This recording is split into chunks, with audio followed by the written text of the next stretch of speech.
Hello, everyone. Welcome to the Scumdogs Kennel. I'm your host, Chris Williams, and in today's episode, we're looking at Utuado, Puerto Rico's Chupacabras and Mothman portals. I have a very interesting article detailing some weird phenomena that's been happening in, Utuado, Puerto Rico, and we have some fun.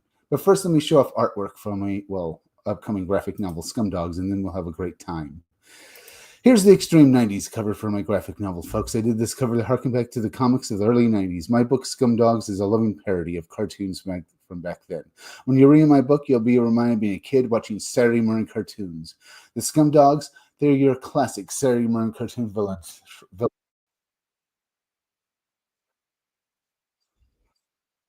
They're your classic Saturday morning cartoon characters trying to take over the world. Like TV shows like Transformers and He-Man, Masters of the Universe. Now, the Scumdogs, they want to take over the world because, well, they were banned from pro sports. Let me explain. In the far future, when my book takes place, thanks to advancements from magic and science, people can turn themselves into gods or monsters and compete for fame and fortune in superhuman experiments. The Scumdogs competed in experiments held with monsters as the athletes, but were booted and banned for life for being villains and idiots. So they say they use their vast powers to take over the world. They kept calling themselves Scumdogs after the original corporation they used to play for banned them. Scumdogs Incorporated, so they call themselves Scumdogs just to piss them off. They're led by Deathmug. Deathmug is the cyborg overlord of the Scumdogs, folks. He's this guy over here. If you notice, he has a skull for a face that makes him resemble, Skeletor. But if you notice, Skeletor, who's the arch enemy of He-Man, the Masters of the Universe cartoon, because, Skeletor had a skull for a face. But if you notice, Deathmug's face, or should I say, has a bunch of horns growing out of it as well, which resembles sort of like the horns of Monstar, the enemy, or should I say, the arch enemy of the Silverhawks. Like those kinds of villains, Deathmug is an over-the-top, arrogant jackass who wants to rule the world. Too bad he's as dumb as dirt, with the IQ of a brick, but with the ego of Mount Everest. But don't worry, he's in good company, because his arch enemy, Buick Starpoon, is just as arrogant and stupid as he is. Buick Starpoon is this guy with the pompadour hair with a little palm tree growing out of it. He's the leader of the Wild Rangers, who are basically my parody of G.I. Joe crossed over with Starfleet from Star Trek. Buick Starpoon himself, he's what you get if you take Duke from G.I. Joe, crossed him over with Buck Rogers and Captain Kirk, gave him a lobotomy and his own overinflated ego, just as bad as Deathmug's himself, and you get Buick Starpoon, an idiotic moron who thinks, with delusions of grandeur. Either way, he leads the Wild Rangers, and because they're G.I. Joe parodies, that means all the members, including Buick Starpoon himself, all have military specialties like G.I. Joes. Basically, their special skills and abilities. Buick Starpoon's special skill is that he's a starship captain who leads the Wild Rangers into battle. Now, all the Wild Rangers also wear the same uniform that Buick Starpoon is wearing, this sort of Space Cadet Starfleet-looking uniform. So anyone on this cover wearing this uniform, they're a member of the Wild Rangers. So let's look at them now. Over here, this guy with the mohawk, his name is Roadhog. He was once a member of the U.S. Army before being transferred over and joining the Wild Rangers to fight the Scumdogs. Likewise, we have Beach Pounder. He's this bald guy with the gun down here, folks. See him? He was once a member of the Marines. Then we have Blast Tank. Blast Tank is this guy with the helmet over here, folks. His specialty is that he's a tanker. In other words, he drives around weaponized vehicles like this or tanks. Now, this cover, you see them all on, folks. It's one of 3 different variant covers. That means when my book is up for you to back, you'll have a choice of 3 different covers for your copy of the book. Then we have Girl Friday. Girl Friday is a female member of the Wild Rangers. She's this woman right here, folks. Girl Friday was assigned to the Wild Rangers by her superiors in the Space Forces to basically babysit Buick Starpoon and his team. But unfortunately, she hates his guts, and he refuses to listen to her because she's a bitch. But in other words, she's basically the only competent person in my book because she knows everyone else around her is an idiot. And still, no one will listen to her. Typical woman, don't you think? Then we have Deathmug's henchmen, Murdermouth and Sloppy. They're these 2 guys over here, folks. Sloppy is the big fat guy with tentacles growing out of his head, and Murdermouth is this guy with the top hat wearing the leather jacket. These guys are Deathmug's henchmen, and like good 80s henchman villains, they're total morons. The guy standing next to them is Hair Metal Doctor. He's the guy with the surgical mask wielding the electric guitar. Him, along with Miss Brittany Mullins over here, these two guys are humans, but they're working with the Scumdogs. Let me explain. Both characters are parodies of characters from the G.I. Joe Real American Hero cartoon who were part of the Cobra's enemy, Cobra. These two characters are parodies of Dr. Mindbender and the Baroness. Dr. Mindbender inspired me to create Hair Metal Doctor because his costume on the G.I. Joe cartoon honestly made him look more like a hair metal musician than a bad guy. I thought, why not create a villain who was a hair metal musician and a bad guy? So we created Hair Metal Doctor, who rocks out while doing mad science, who was hired by the Scumdogs after they became villains. They hired him to invent weapons and machines so they can take over the world. And it's why he's a human, not a monster, folks. And Miss Brittany Mullins, she basically hired the Scumdogs themselves. Let me explain. You see, she's a parody of the Baroness, who was Cobra's top spy and infiltration agent, and who was an incredibly rich woman who wanted to help Cobra take over the world. In contrast, Miss Brittany Mullins was also an incredibly rich woman, but she was bored with her life. You see, she had everything you could possibly want, but was bored. So when the Scumdogs basically became villains, she decided to join up with them and back and fund all of their evil schemes to take over the world, not because she believes in them, but because she thinks it'll be fun. That's Scumdogs, folks. Go back when it's finally finished. Hit that like button for me. Make sure, hit that like button for me. Make sure you're still subscribed, and please share this video out. And please remember, there's a link on the pinned tweet on my Twitter page at 777MickeyChris1. Use that link if you want to see the stream again. As I said, please share this link, or should I say, please share this video out. Now, let's go over here and look at some Indiegogos real quick. Here we have the Blue Bombshell returns. Let's jump right into the synopsis. Hey, comics fans, the Blue Bombshell is back, baby, and this time around, she's facing off against a whole new slew of supervillains and arch enemies, as everybody wants a piece of the Blue Bombshell. New bad guys, Thundercock and Super Tits, are looking to make Bombshell regret ever becoming a superhero in the first place. And it sounds pretty good, folks. Now, in this campaign, you can back several different, covers for your copy of the Blue Bombshell, including this Trump variant Blue Bombshell as well, which looks very good, folks. Note, if you want to back the Trump variant, do so soon, folks, because it's limited to a very limited amount of, covers and copies. But if you want cover A, which is right here, folks, it looks pretty good. You can back it for $25.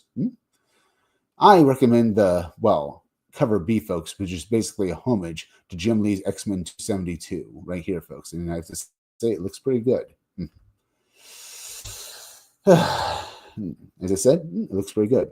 There's also cover C and cover D, which are basically, sort of risky covers with a little nudity in them, folks. If you want to back those books, do so as well.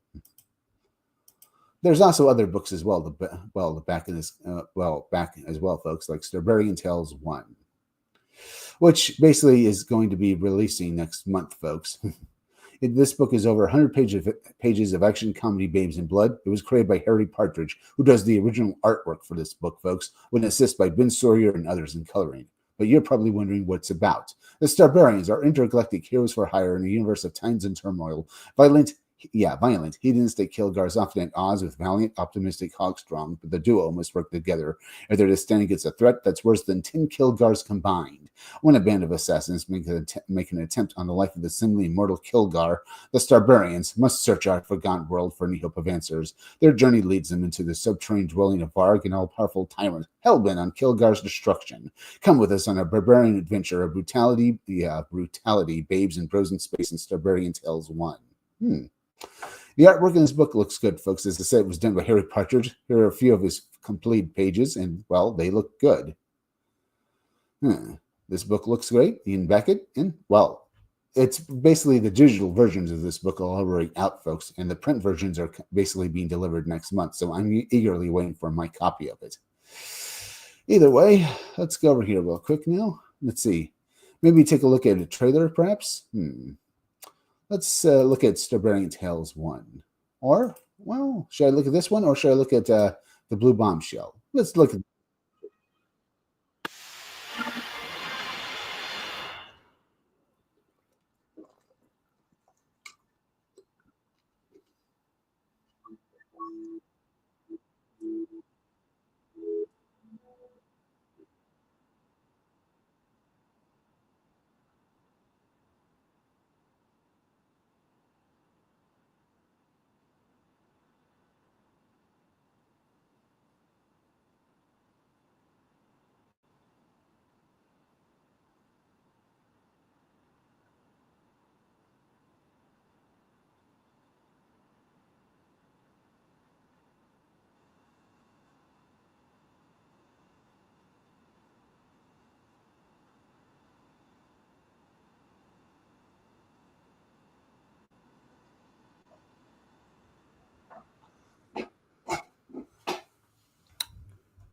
All right.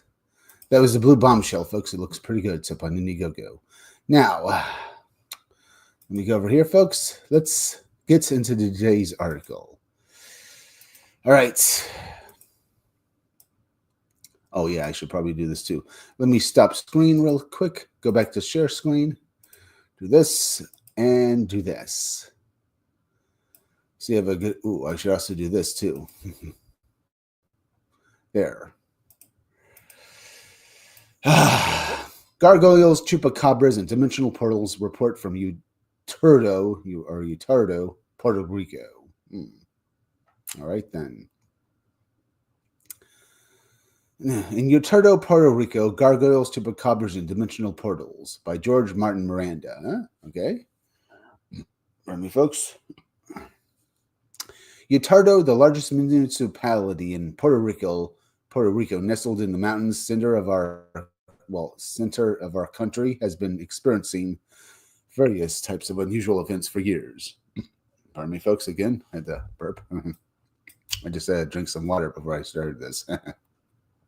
The events have to do with multiple appearances of the type of winged creatures that witnesses and scholars of the case have nicknamed gargoyles, tall humanoid creatures and with anthropomorphic bodies, heads, torsos, arms, legs, or paws, and that are equipped with large membranous wings similar to those of bats, and in some cases wings with disordered grotesque feathers. Which is what basically a lot of the descriptions of the Mothman have basically been, folks, is why I basically put, Mothman in here as well. Then again, the chupacabra has also basically been, described basically being, having wings as well. But they usually basically think of it like a green version of the great aliens with wings. With wings growing out where its arms are, folks. At least that's some of the descriptions of the chupacabra, along with basically, quills coming out of its, or basically spikes coming out of its back. But distinctly having an alien-looking feel to them because the way they look like gray aliens. If only for the fact they were green with wings and spikes growing out of them, so you get the idea. Then we also have these gargoyle-looking creatures being seen as well, folks, with the descriptions very similar to those of the Mothman. At least in some cases, because Mothman's either been described as a humanoid-looking, gargoyle-looking thing, or like a bird and stuff like that. And these accounts have basically characteristics of them similar to other reports we've read about of Mothman and stuff like that. Yeah. So let's get back and hear what these possible Mothman, what they seem to basically be doing down in Puerto Rico, as well as maybe what they're doing as well. Let's get to it. Let's get back to it. People who have seen and experienced encounters with them report that their skin tone varies between brown, dark brown, gray, or black. They also indicate that their bodies are muscular, that their heads are mostly bald, and their eyes are red and shiny. Much like other accounts of the Mothman, folks. Of course, they mentioned in the Mothman accounts, they mentioned that the Mothman has no head, really, just eyes in its shoulders or something. But red and shiny eyes are what basically they are described as having. So maybe there is a connection between these gargoyles and Mothman, as well as the chupacabra, as I said, folks. Either way, getting back to the article again, on many occasions, these creatures have descended from the roofs of residences and walked on them for a while, after which they flap their large wings, rise up into the night sky, and disappear. This has happened mostly in the Caguna neighborhood sector, but it has also occurred in other municipality sectors. There have been a couple of events in which the gargoyle-type creatures have chased people who were fleeing from aboard their cars, running quickly parallel to the vehicles. Which is something I've seen in other accounts with paranormal entities, like Bigfoot, or basically maybe, where these Dogman, where these entities will run, or even skinwalkers, folks, where these entities will literally run alongside your car and look in at you as you're basically trying to speed away from them, and basically either scream or smile at you before they disappear. Basically giving you a big fat boo, as it were. Sorry, I had the cough there.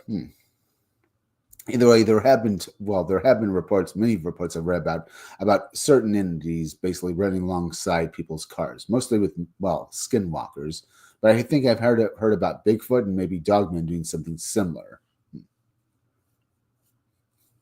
and stuff like that. So maybe there's some sort of relation here. Yeah, maybe. Indeed, there could be a relation here, folks. So that is kind of terrifying. Can you imagine basically driving your car? You basically see something, you see something like this. You basically get frightened and you basically start speeding away from it.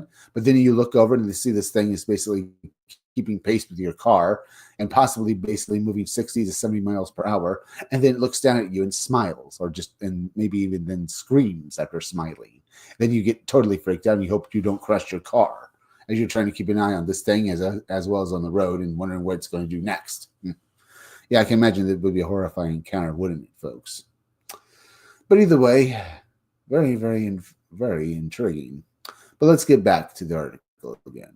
They also have entered residences and businesses in the area at night, causing panic among witnesses but without attacking them, after which they leave. This behavior seems to indicate that creatures want, for reasons that are known, for people to see them and get used to them. Sightings and encounters. Well, before we continue, is it possible that these entities want them to get used to this? Well, used to these entities? Is it possible they want people to get these creatures want people to get used to them? Why? Is it better for them? Does it make things easier for them? Suppose that if so many people see these entities, they now believe them. Maybe this belief is what they're after, or maybe it's the fact that maybe these entities want people to get used to them. So maybe for a benevolent reason, perhaps. Well, I've heard Mothman basically wants to warn people of incoming disaster. Maybe Mothman would basically find it easier to warn us if people weren't freaking out at the sight of him.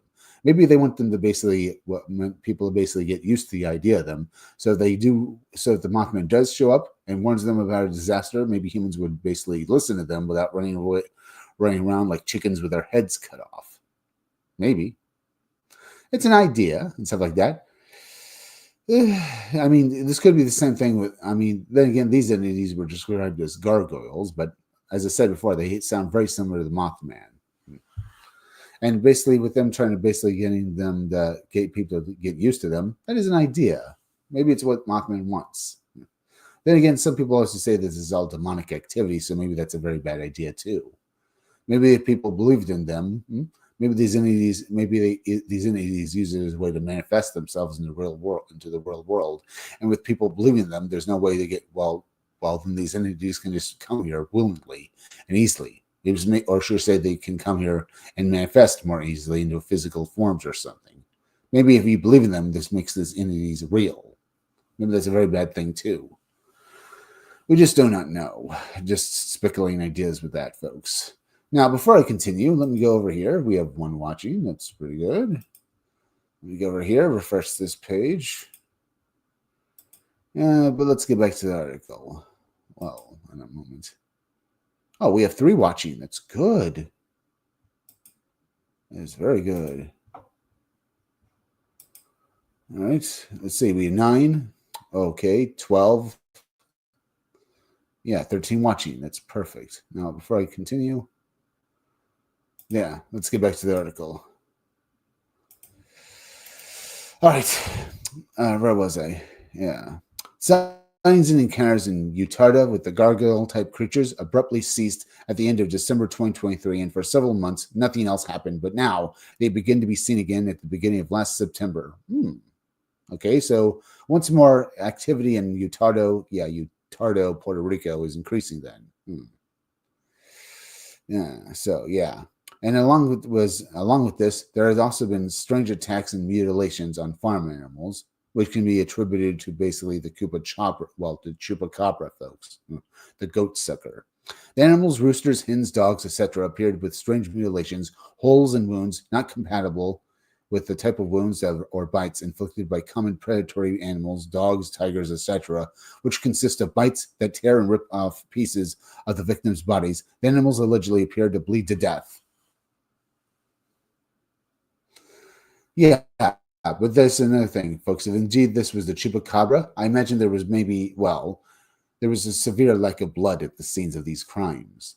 Remember, with the Chupacabra being the goat sucker, and basically feeding off animal blood. It would appear if in these instances with these cattle mutilations, if there was a lack of blood, well, that would basically be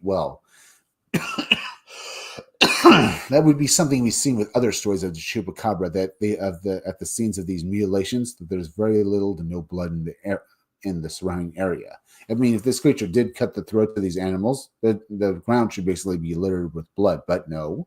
Usually in these accounts with the chupacabra, there's none, or basically very little. But the animals do look like they appear to have bled to death, so it looks like something basically went there and took their blood and they all died. At least that's what I'm surmising there, folks. Either way, getting back once more to the article, some say that the attacks were made by the gargoyles, and others that they were perpetrated by chupacabra-type creatures, which is another type of cryptid creature that manifests in Puerto Rico and whose activity we have investigated since the beginning of the 1980s. Indeed. But is there a possibility that maybe these chupacabras and these gargoyle creatures, these Mothman, are one and the same? As I said, Mothman, if you look at the stories themselves, either they're bird-like creatures, literally just unknown types of birds that no one's ever seen before, large birds, they're able to fly, or they're these gargoyle-type looking creatures, sometimes with feathered wings, or even maybe, with basically these big glowing eyes, or maybe I should say insect-looking eyes and faces, at least somewhat. And they sound very similar to basically what has been described here. I'm just saying, folks, we don't know what these gargoyle-type creatures eat. Maybe they drink the blood of animals too, folks. And maybe the chupacabras, maybe a different race of these creatures, or maybe younger versions, perhaps. Maybe, we don't know. Indeed, it's something to speculate on. That maybe we don't know. For all we know, these gargoyle-type creatures are indeed chupacabras themselves. We just do not know yet. Either way, let's continue. Unfortunately, the owners of the victim animals have not wanted to cooperate with the investigations into what is happening. For example, sorry there, frog in the throat. Yeah. For example, one resident lost several chickens in one of the attacks, but he refused to allow the animals to be scientifically examined and immediately buried them, probably because he thought the bodies were cursed or something, folks, and he just wanted to get rid of them as quickly as possible. Either way, he immediately buried them, very upset, claiming the culprits of the massacre must be dogs, or he just doesn't want to basically be involved with anything even remotely approaching anything supernatural. Either way, he also forbid his wife to give statements about what happened, but she confidentially said that she had seen UFOs and strange creatures on their property. This indicates that this activity of anomalous creatures and UFOs has begun again in the mountainous regions of Utuado. But in Utuado, other unusual events have occurred that could indicate that these types of events and the presence of unusual creatures in these areas could perhaps have an extra-dimensional origin. Maybe. Have a cough there, folks. Yeah, maybe there is indeed an extra-dimensional origin to these things, folks. Let me do that. A few days ago, we received information from a father and his son, friends who have collaborated with us in our investigations in that area. To that effect, that something surprising and incredible was happening in a sector of the Kaguna neighborhood, and that they had photographic evidence of it. All right, then. The father, a veteran of the United States Army, told us that on the night of October 31st, 2024, he was on the balcony of the residence at around 12 o'clock at night and suddenly noticed something that was happening in a high uninhabited wooded area located about 500 feet away. What he saw disturbed him because in that area there were no houses or any structures or only dense forest. But nevertheless, he saw that in that place there were several strange structures, and below them there was what appeared to be a large ball of light, or a circular hole from which bright lights or flames came out. Let me read that again, folks. The father, a veteran of the United States Army, told us that on the night of October 31st, 2024, he was on the balcony of his residence at 12 o'clock a.m., 12 o'clock at night, and suddenly noticed something that was happening happening high, in a high uninhabited wooded area located about 500 feet away. What he saw disturbed him because in that area there were no houses or any structures or dense forest. But nevertheless, he saw that in that place there were several strange structures, and below them there was what appeared to be a large ball of light or a circular hole from which bright lights or flames came out. There was also appeared to be some diffuse figures. Okay, so in his opinion, this area has nothing built on it, but yet he saw structures there. He also saw below them some sort of there was this weird light, yeah, which there was a yeah there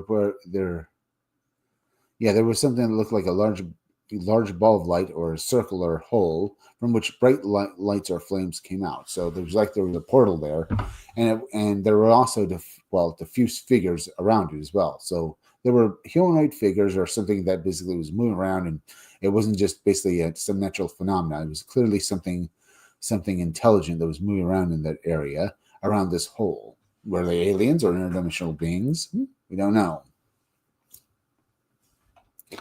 But I would imagine that, yeah, he found this very, very bewildering and stuff like that to see this. I mean, yeah, where do these structures come from? Where does this portal, and what were these figures? What were they doing there? Was it some sort of maybe rep in reality, and he was basically looking through it and seeing maybe in a different universe that in this area it had actually been developed more?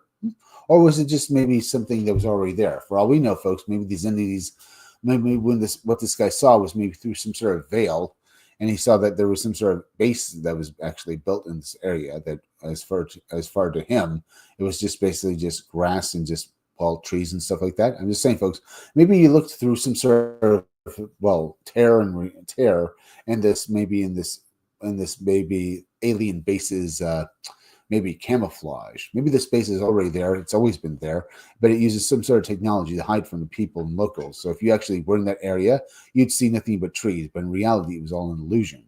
But maybe this illusion was basically broken that night. I'm just saying that. I don't know. I think I'll stand up, folks. So I continue with my live stream. Either way, as he was looking at this, he saw these he saw this portal, this weird structures, and he saw these diffuse figures. So let's continue. Another detail that surprised him was that the entire area where the mysterious vision appeared was illuminated by an orange-toned light, whose origin he could not determine. See photo enlargements. We'll have to take a look at the photo, but let me read this note. Let me read the next part first, before maybe I try to look for this photo. Knowing that what he saw was not something normal, he took his cell phone, zoomed in on the scene up in the mountain, and took a photo, which he sent as a copy so that we could analyze it and see if there was any rational explanation for what appeared in the image.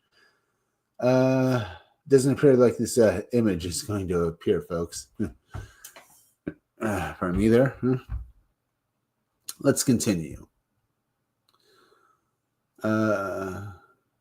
Is this the image, folks? Let me read this, folks. Image examination. When we looked at the image, we saw at the top some strange structures shrouded in orange light. What we saw surprised us because we have been to the residence of the witness and author of the photo, and we can confirm that in that place photographed by him, there are no such structures nor the orange light. On the other hand, we examined the images of other things contained in the photo that were below, which we enlarged in size. One of them had a circular shape whose interior was filled with bright white light from which flames or fire seemed to come out. A smaller ball of light seemed to come out of the larger illuminated circle, moving to the left, leaving a slight trace of its movement. See image. Okay, here's a map where this place took place. Where this all took place, folks. I was just trying to blow it up and stuff like that. It's Here's El Circle Emilio indica localization de Utuado de Puerto Rico. It says here's Utuado in Puerto Rico where here's this area in Utuado where this took place, folks. Yeah, see it? Yeah. So very interesting. Let's get back to the article, folks.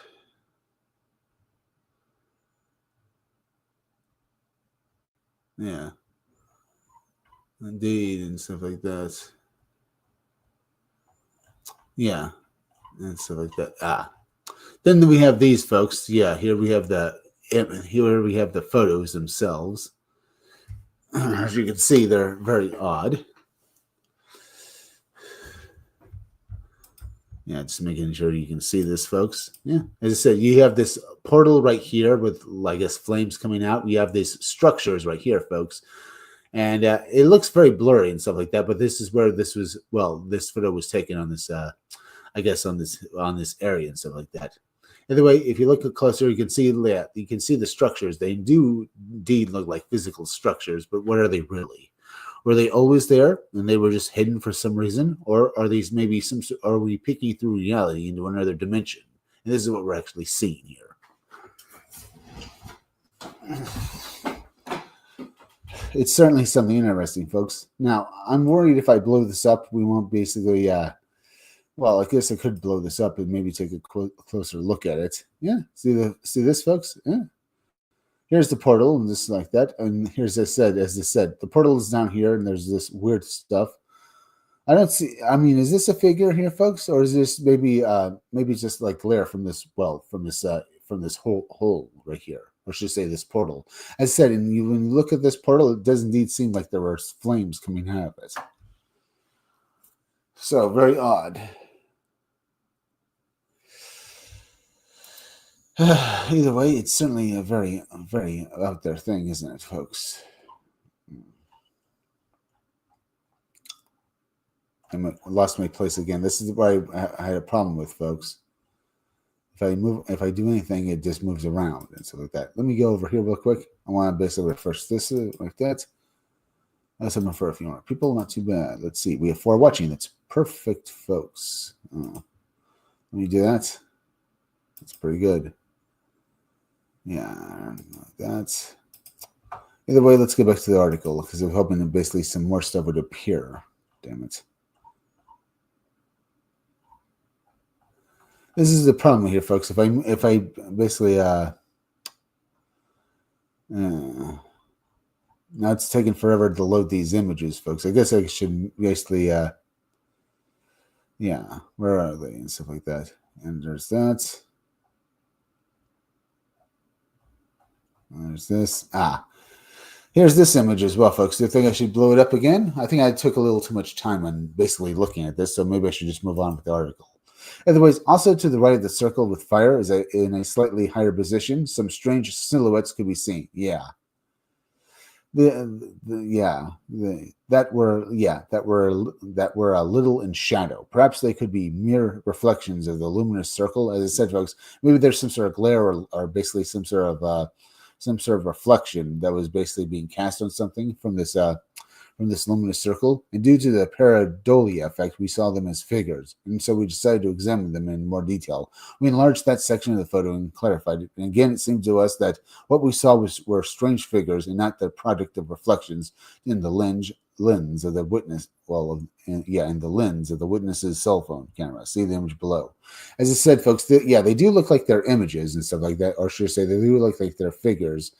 But are they actually real, or are they just basically glares, maybe basically being cast off rocks or maybe some other shiny objects? Because they do kind of look like they're humanoid, at least, and look like they're figures. Well, we can't be for sure 100%. That's the problem. Now, before I continue, let me go over here. We have 16 watching. That's good. That's very good. We have 20. We have 21 watching. That's good, folks. Let's get back to the article. When we clarified the image, we saw 3 figures. One was to the right of the bright circle with fire, and we could not define what it could be because it looked like something like a body divided into sections. Yeah. A little higher up was something elongated that, when we clarified the image, showed us the physical confirmation of something anthropomorphic, something that seemed to have a head, torso, arms, and legs or paws that were very strange, since they were elongated and the lower part of them looked twisted. I guess so, folks, from the image we can see here, and so they kind of just look like that. At least I'm assuming that's this one, folks. We stand up again. Let's continue. It also seemed to us that this figure could have something like wings that could be seen, I guess, above and behind it, but we could not clarify that detail significantly, or should I say sufficiently. It says, see the image below. Yeah, see the thing that looks like it has wings. Here's Here's a scan of the photo that they took, and basically, yeah, it looks like it has. It looks like his legs, arms, and maybe like that, and also these things where the arms are supposed to be. They could be wings, or it's basically a guy doing this, folks. See, with the arms out like this, yeah, like this and stuff like that. Maybe. Otherwise, I'm not quite sure. There's also appears to be a little face next to it as well, or is that just another figure?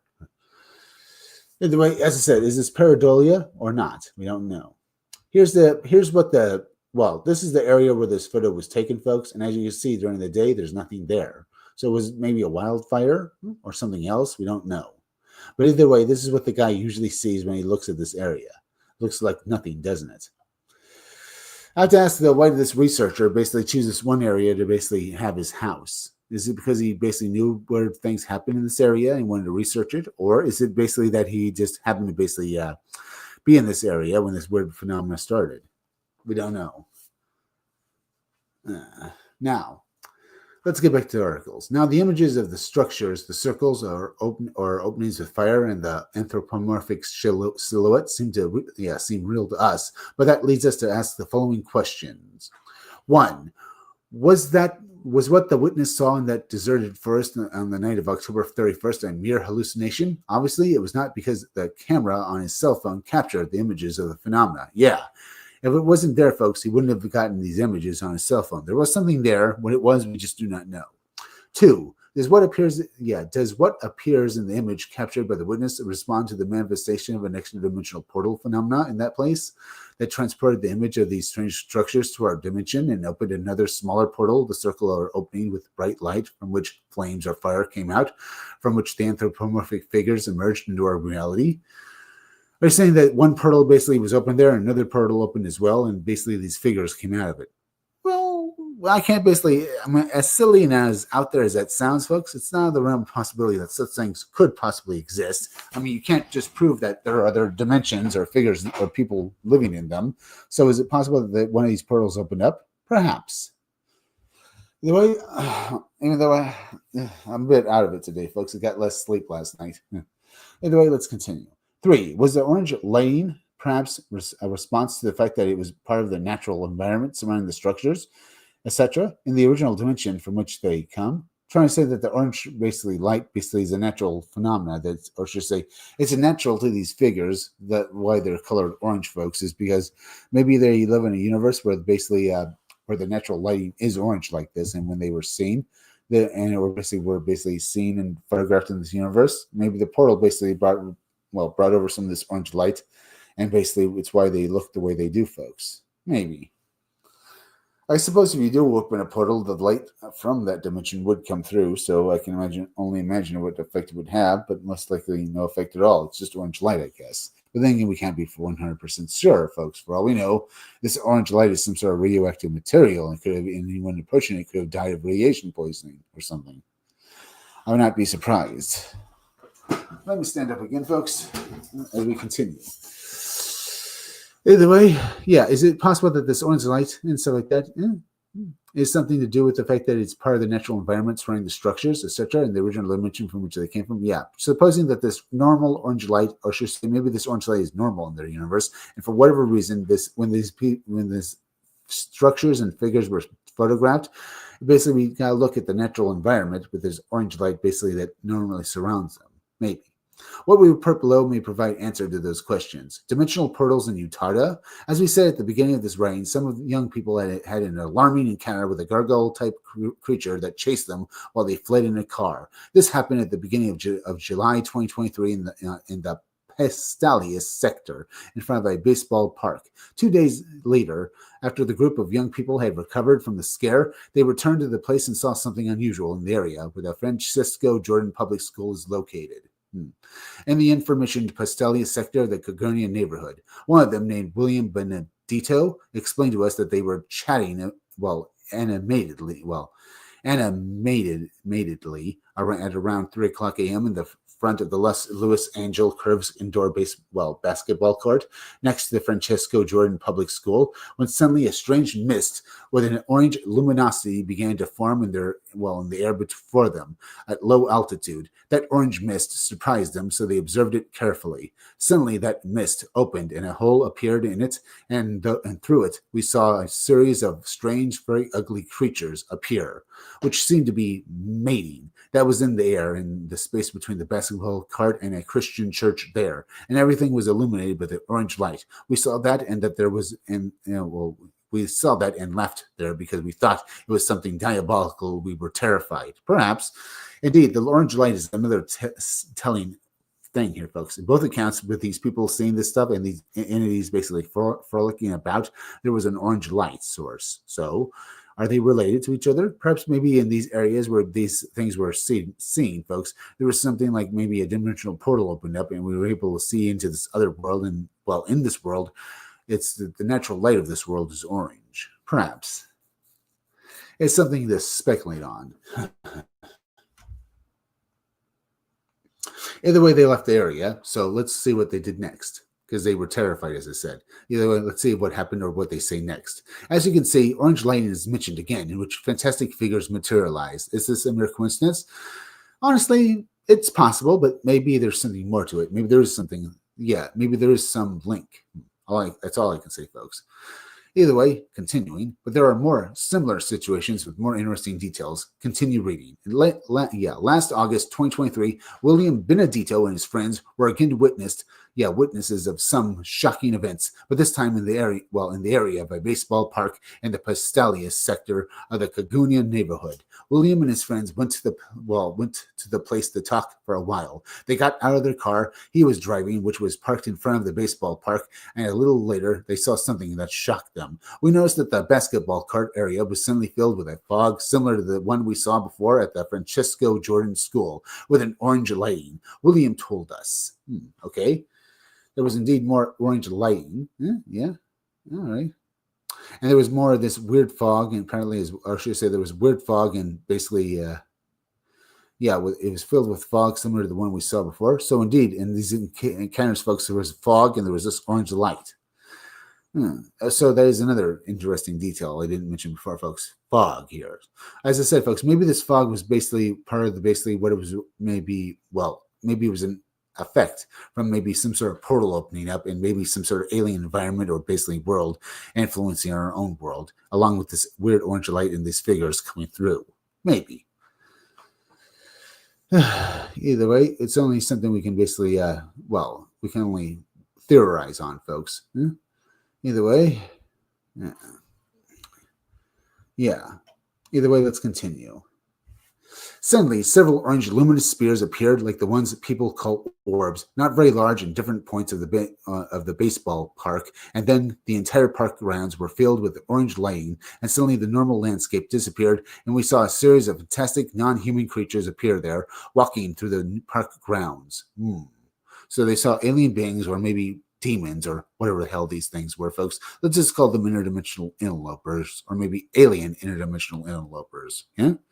Either way, they saw them walking through the park grounds. They were grotesque-looking creatures with a body similar to that of a rhinoceros, with 4 legs, with heads almost without snouts, flat noses, and without horns. Their bodies looked plump, with fleshy, churros on their abdomens. Their physique looked like a mix between a rhinoceros and pigs, large and with their flat snouts. See illustration.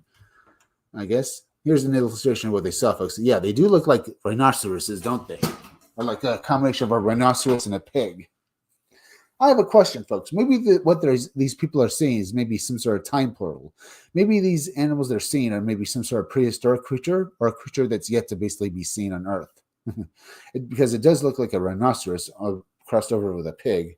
So maybe what they're seeing is maybe some sort of farm animal created in the future. Maybe humans basically, genetically engineered these pigs to basically become as big as rhinos so they can basically harvest them for food, perhaps. Or maybe it's just maybe a mutation, or maybe it's indeed some sort of interdimensional thing. Either way, if you saw this creature, it doesn't look normal, but it certainly doesn't look alien. Maybe it looks like maybe a creature that once existed, I think. Perhaps. Once again, let's continue. According to William and his friends, one of the creatures they saw appears on the baseball park grounds was different from the rest. The one that had a different appearance, said William, it looked more like a humanoid because it had a body more similar to ours, to humans. It was tall and thin. I don't know why, but but we felt it was feminine. Its arms and legs were elongated, and its head was also elongated, with its chin also elongated, and its eyes were large and black.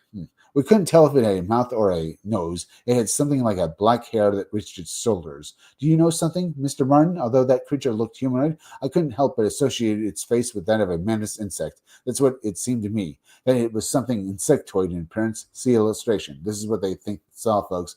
And to them, it felt like it was feminine. I can see that, folks, with the hair.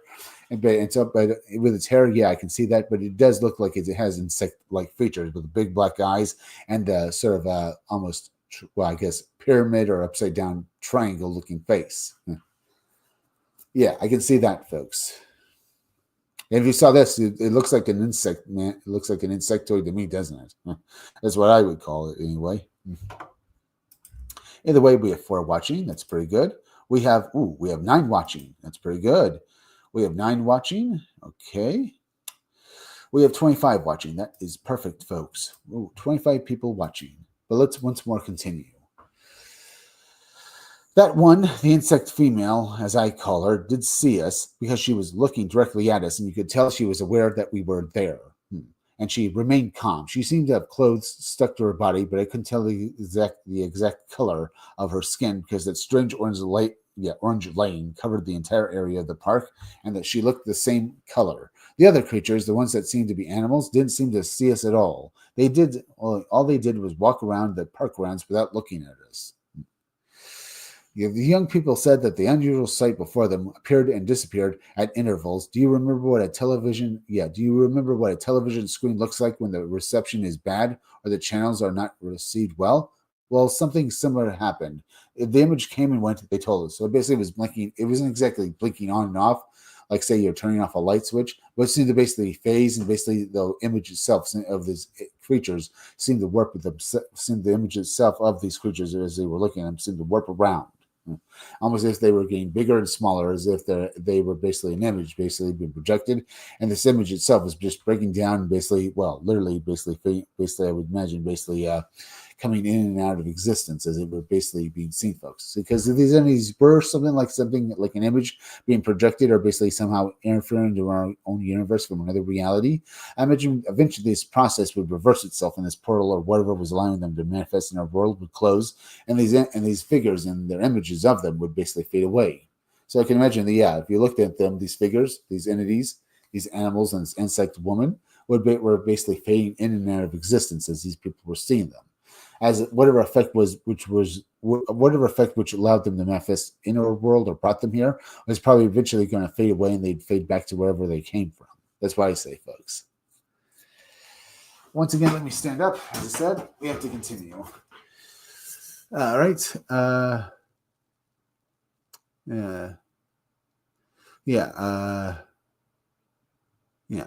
Those things we saw there were real, said William Benedito. It was as if something had opened a portal that connected our world, our dimension, with another different dimension. And when that stopped, we left there immediately because we were not going to deny it. Yeah, because we were not going to deny it. We were terrified. And all this that we have seen, together with the so-called gargoyles and the UFOs that have been seen here in Utuado for some time, show us that something strange is happening here, something that worries me, said William Benedito finally. Final comments. Everything stated by the witness who took the photo in this article and what was said by the young William Benedito and his friends is compatible with the manifestation of possible extra-dimensional portals in the territory of the municipality of Utuado. Here's William Benedito himself, folks. He looks like an ordinary person, and he basically says this is what he and his friends saw. Either way, all of this is basically with what was going on is consistent with basically manifestation of possible extra-dimensional portals in the territory of the municipality of Puerto, Puerto Rico, and stuff like that. Puerto Rico is a geographic area in our world in which, well, for decades, the phenomena of the manifestation in our atmosphere of cellular and or extradimensional portals has occurred, through which objects or ships like flying saucers, spherical, etc., have been seen. They emerge and they emerge into our reality, or basically seen as they emerge into our reality. This type of phenomena has also occurred on land in some mountainous areas of our island, but along with them, others occur as described by the witnesses of Utuado, in which a mysterious red-orange fog suddenly appears in the middle of which another reality, different from ours, suddenly appears, a reality from another parallel world or from an alternate dimension. And here's another map of the area where these sightings took place, folks, where William Benedito and his friends saw these things, as well as maybe other witnesses as well seeing these objects, these gargoyles or chupacabras. Let's just say they're Mothman, folks. How much more of this is left? Not that much more. Yeah. An area where this extra-dimensional reality manifests itself is the tropical forest of El Yank. In this forest, other types of apparent dimensional portals occur, which we have discussed on other occasions. There are also cases of dimensional fluctuations in the environment of the area when the mysterious reddish, pink, or orange fog appears. This occurs mostly in an area adjacent to the point where a vehicle, This occurs mostly in an area adjacent to the point where a vehicle traffic on Highway 191 is closed, above where there is a metal tube that closes the way. Okay, so this seems to happen in an area where basically it's separate from the highway. It's just above this highway, and it's basically separated by this metal tube that closes the way and stuff like that. Okay, so this people, if they're on Highway 191, if they look up maybe towards the mountainous area and so like that, there's a possibility they might see some weird phenomena there, that is there or occurs there and stuff like that. Okay. So in this area, it sounds like it is indeed a window area where this phenomena seems to happen, folks. Either way, moving on, it also occurs in the opposite sector of the same highway 191 that goes up from Negakubo to the south, precisely in the same area above where the first authorities have also restricted vehicular access using a middle beam. So for the most part, authorities basically try to keep people out of this area because there's something that's happening there that they just do not understand. So even though they can't move the highway, they do basically cordon off the area where people could possibly be in danger of something where this weird phenomena takes place, because maybe it is a danger. It would make sense and stuff like that. The authorities can't explain it away, and all they can do is just cordon off the area and make sure that not too many people might be subject to whatever's actually occurring there. It seems like a reasonable thing to do. Either way, once more, we have to continue. We know of some events of this type in that area, and even UFO researchers from the United States with whom we share data and who have visited the area have witnessed the manifestation of the mysterious reddish pink orange fog, and how the areas of the forest where this fog appears seem to alter as long as the presence of the aforementioned fog lasts. Indeed, because maybe this fog is part of some sort of opening of a dimensional portal, and as you look through this portal, you see things from beyond, from another world. I mean, it's the same area in this other world, folks, but as you can see in this other area, things are different. There's structures, there's things and creatures that don't appear to basically be built by humans, or basically you see this, and then you see these figures that don't appear to be human at all. Yeah. Once more, let's continue on and finish off this article. Having these previous elements of judgment and others, we tend to think that what the witnesses of Utuado propose, in the sense that what they saw and photographed could indeed respond to the manifestation of dimensional portals, especially given the fact, as we already said, that we have personally been in the place from which the witness who took the photo took it, and we attest that in the photographed place there are no structures like those that appear in the image. On the other hand, last December 2023, several witnesses saw one night how a hole was illuminated. How a hole with illuminated edges appeared in the night sky of the Torres de Castorio sector of the municipality of Cagares, I guess, through which another sky was seen, from which a gargoyle-type creature flew out, after which the hole closed on itself and disappeared. Does that explain the presence of the so-called gargoyles in Utuado and in other areas of Puerto Rico? Are they creatures that have arrived in our in our country through dimensional portals? Maybe. Finally, if everything discussed is real, what are the implications of all of this? What are these creatures looking for on the island? What will happen if the frequency of the appearances of the portals in our country increases and the apparent dimensional openings remain open? Maybe more things will occur, folks. Maybe more these creatures will become an everyday fact of life for people who live in that country, as well as the whole world. What do you think about all of this? We have presented here some elements of judgment for your analysis of what is happening in Utuado, and now it is up to you to reach your own judgment about what is happening. Source: permission to use by George Martin Miranda. Indeed, folks. How do we basically respond to this? Is it real? What are these things? What do they want? Are they some sort of Are they basically here to help us? Are they here to harm us? So far, it doesn't look like they're doing either. It sounds like they're just doing their own thing. So at the very least, we can hope that they're not, malevolent or basically anything that would harm anyone. Either way, a phenomenal discussion, and maybe there's something we'll have to come back to in the future. But either way, very, very intriguing. But we're at the end, folks. So please go subscribe to my YouTube channel, Read Comics They're Bad For You. The there is misspelled. It's THERE. It's Read Comics They're Bad For You. It's supposed to be Read Comics They're Bad For You and stuff like that. Yeah, right? Yeah. It's no, it's supposed to be They're Bad For You. It's supposed to be written like that. It's They're Bad For You. THERE. There. Hit that like button for me. Make sure you're still subscribed. Leave some comments down below. Hit that bell for notifications, folks. Hit the part of the bell that will give you all future notifications. And please share this video out. All right, folks. We have 23 people watching. We have, 6. We have, 5. So 11 people. 23. So we have, 34 people watching. Oh, not bad, folks. 34 people watching. Thank you for that. Either way, let's continue. Please go subscribe to my YouTube channel, Read Comics They're Bad For You. Please go. I meant to say, please go over and subscribe to Dark Sayings. That's what I meant.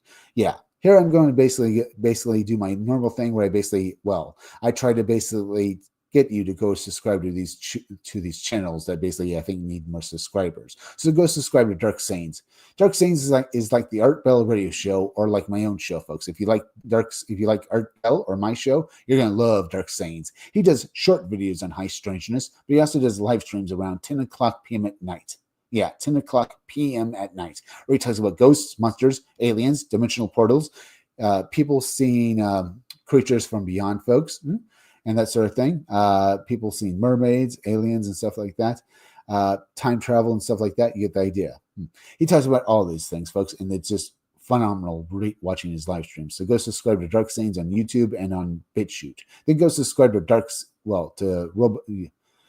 subscribe to Dark Sayings on YouTube and on BitChute. Then go subscribe to Robot Co-op. Robot Co-op is like that old TV show, Mystery Science Theater 3000. You know that TV show where that guy is trapped in outer space with these 2 robots and they're forced to watch bad movies? Well, Robot Co-op is like that, only it's a live streaming gaming channel. They even have their own robots on this show as well, like on Mystery Science Theater 3000. Yeah, just like on Mystery Science Theater 3000. Now, they play good games, they play bad games, but all of them, the robots included, play these games and roast the hell out of them. As I said, it's just fun watching their live streams, folks. It's like being at a party. You sit back, eat something, and drink something, and have a good time, as these people have a good time playing video games. Yeah. And you're going to love their streams on Sunday on Twitch, folks, because they're just so much fun to watch. So go subscribe to Robot Co-op on YouTube and on Twitch. Then go subscribe to Stitched Together Pics.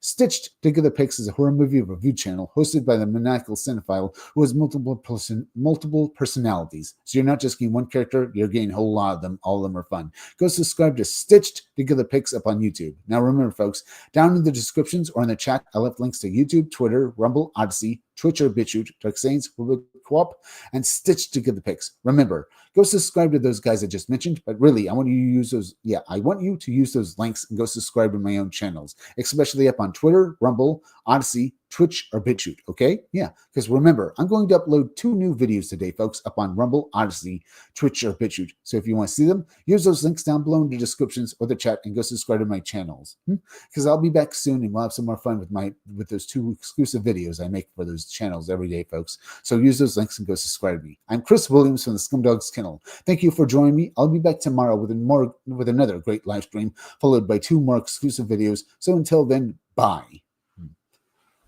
Yeah, folks.